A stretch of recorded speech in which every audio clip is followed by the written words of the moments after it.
and dirty, another one. This one is entitled "Don't Look in My Eyes." Please. So, I think I was sharing with my sister that I was out shopping one day, and just pushing the cart, going down an aisle, and I'm walking past a lady, and this lady. I think this is just one of those things about sensing. Again, this is also part of our, what did we say, Spiritual Awareness Month. You're walking, and this lady just looked at me, and I didn't like the way she looked at me. Okay. And then she was looking deep in my eyes. She looked at me, and I kind of saw her from the periphery, and she looked at me. The way she looked at me wasn't a normal look.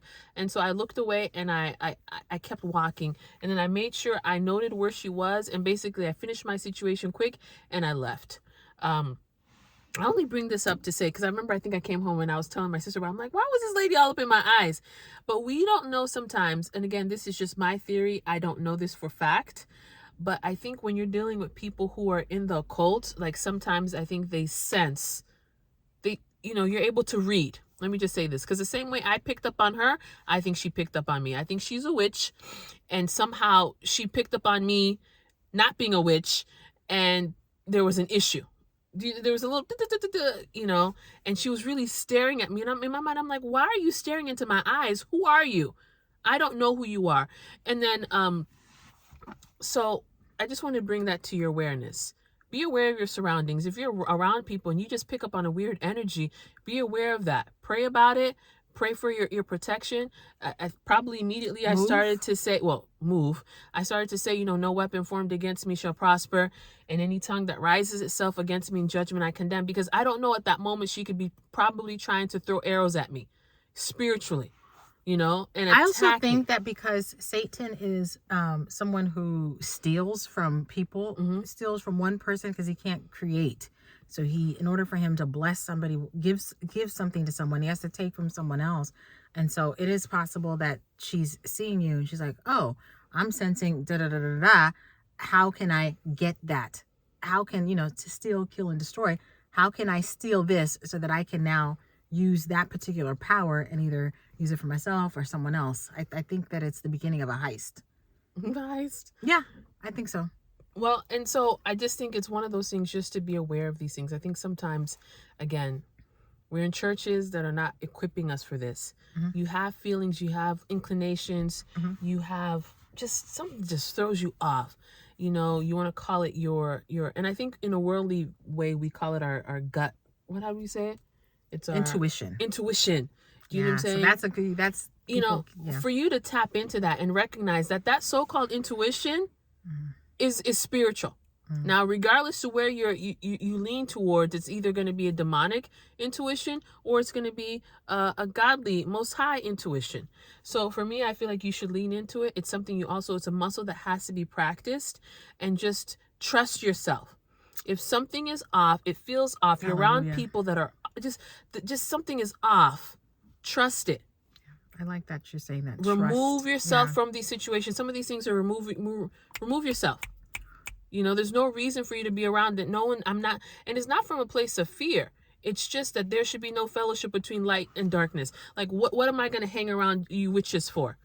And when we say being sensitive to the spirit, this is what being sensitive is. So trust that inkling that you're feeling, that intuition that you're feeling, that, sorry, there's a fly now. That, say, Satan, I rebuke you. That feeling that you're feeling, it's there for a reason.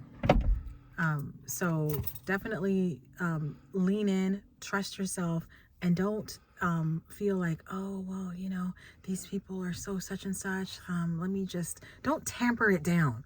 If you feel like I should probably leave, I'm a visitor. Maybe I shouldn't eat that food. That's good, Tilo, because I think the longer you stay in that, thinking about it, the less loud it's going to be. Initially, you get it, and it's like, boom, something wrong with this. If the longer you stay, the longer you kind of are hashing it over in your brain, you're like, maybe I'm being too sensitive. But, because we talk ourselves out of it, and then you end up eating the food, and it's poisoned with stuff, it's laced with things, and you're done. It's spiritually contaminated. Like, you knew something was off. Trust your gut. Trust your gut. And your gut is your spiritual awareness. Again, I think, we're just in this time where we're so used to these worldly terminologies. They've But your hijacked gut, them. your intuition, sensing, this is spiritual awareness. Yeah. This is what it is. Why do you have this feeling? And this is the thing too. When you have these feelings, you normally can't explain it. Someone can't tell you, well, where's the fact? Well, how do you know? I don't know, but I just know. And then that can now, someone calling you out on that can now talk you out of the thing that you're sensing. And you're sensing it because this is actually God protecting you. He's giving it to you for a reason to insulate you from danger. I know sometimes, and it's when we just talk about people looking in eyes, like there's somebody that that's in my sphere, that whenever I'm around that person, I definitely don't look in their eyes. Yeah, it's a family member. Yeah. I will look. Yeah, eyes are too intense. Way around. Very open, very big. And that's just a sense that I had like times ago. It was just like something is off, and you're not gonna get me. And the person is always trying to look at you and hold that eye. I'm like, they're trying to hold this intense eye contact. And I'm like, this is before I even understood things. I'm just something is off, and it's making me uncomfortable. It makes you uncomfortable. And so either I'm going to remove myself from this space. If I can't remove myself from this space, I'm gonna look, kind of like when you're acting. Actors don't look in the camera; they look off camera. Yeah. You never look directly in the camera. And so I will always just naturally look off camera when I'm having a conversation with this particular person. That's how I've worked. Because I can't avoid it. I mean, it's family. So, so just a quick reminder that, when you're in some of these situations, just to be mindful of that. This is your protection. This is your a way of just even sensing things, or even giving you the alerting you to what's coming, so you now can arm yourself up.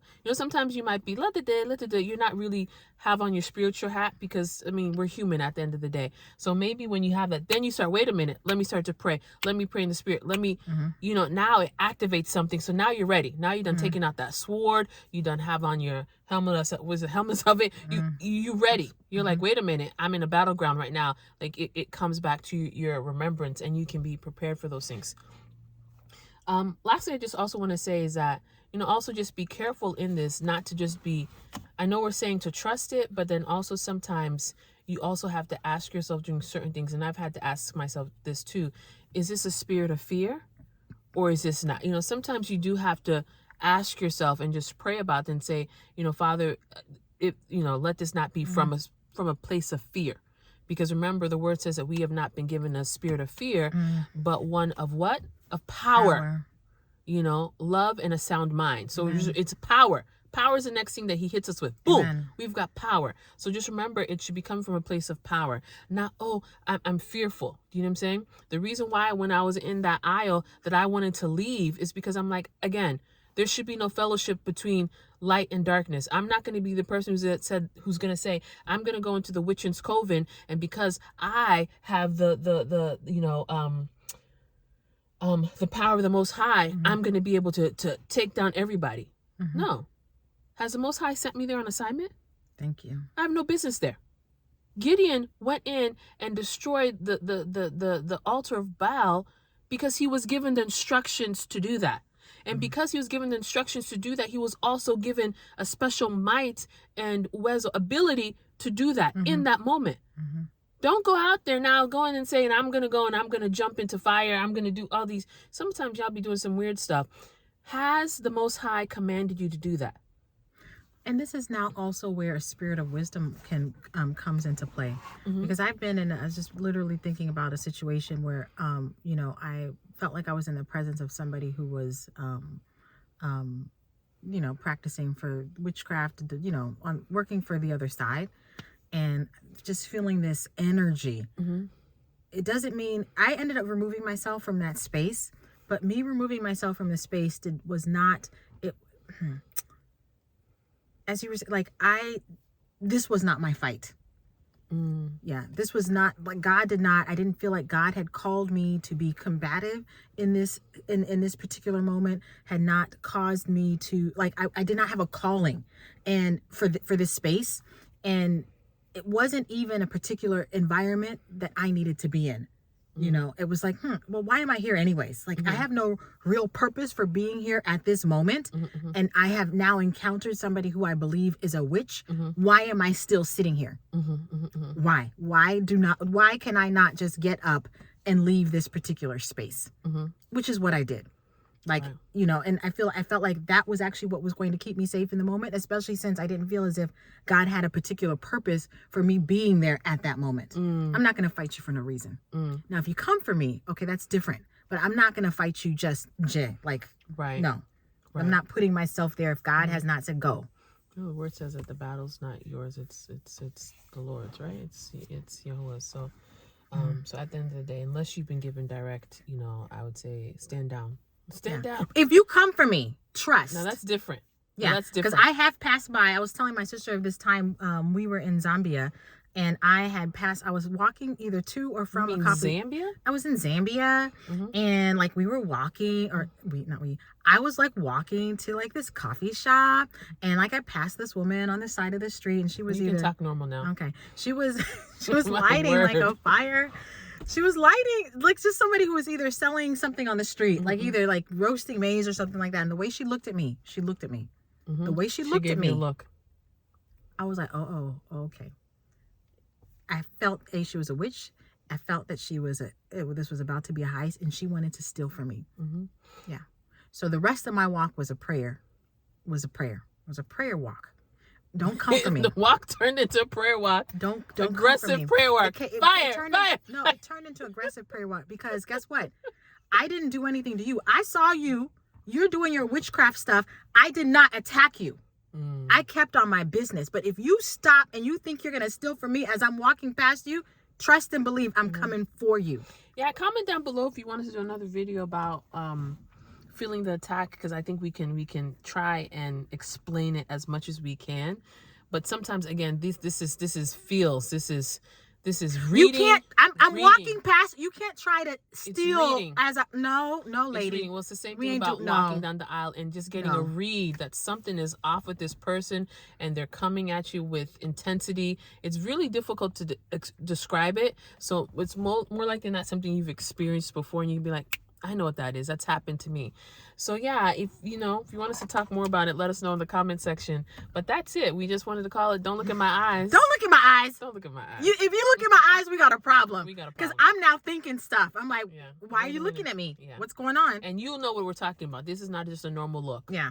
This is a look. A look. Like a stare down, weird look. Uncomfortable look. Yeah. Anywho, we hope this blesses you and it edifies you. Take care. Bye now. Bye.